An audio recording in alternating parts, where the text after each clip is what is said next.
প্রায় 1000 নতুন বই এসেছে এবার অমর একুশে গ্রন্থমেলায়।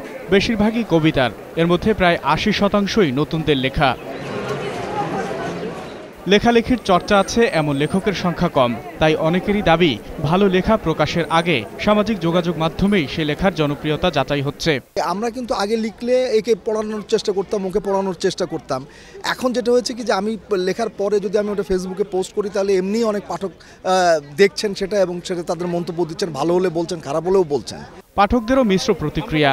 প্রথিতযশা লেখকদের বাইরে কারো আবার নতুনদের বই নিয়ে মূল্যায়ন করার আগ্রহ আছে।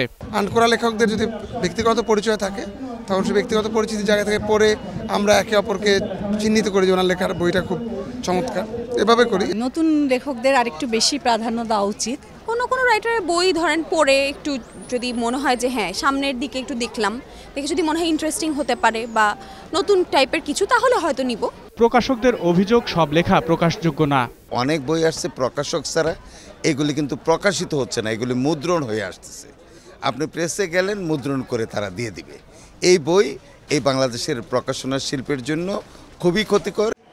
বইমেলায় বর্ণপরিচয়ের অভিনব কৌশল নিয়ে শিশুদের আকৃষ্ট করছে নীলিমার বায়োস্কোপ। প্রাক-প্রাথমিক শিক্ষাকে তুলে ধরার জন্য আমাদের এই চেষ্টা। ছোট ছোট বাচ্চাদের, সোনামণিদের হাতে খড়িতে বর্ণমালাটা আরও আকর্ষণীয় করার জন্যই আমাদের এই চেষ্টাটা। এদিন বাংলা একাডেমির বর্ধমান হাউসের আঙিনায় সাহিত্য পাঠে আলোচনা হয়েছে অনুবাদ সাহিত্য ও সাহিত্যের অনুবাদ নিয়ে। আকবর হোসেন সুমন, একুশে টেলিভিশন, ঢাকা।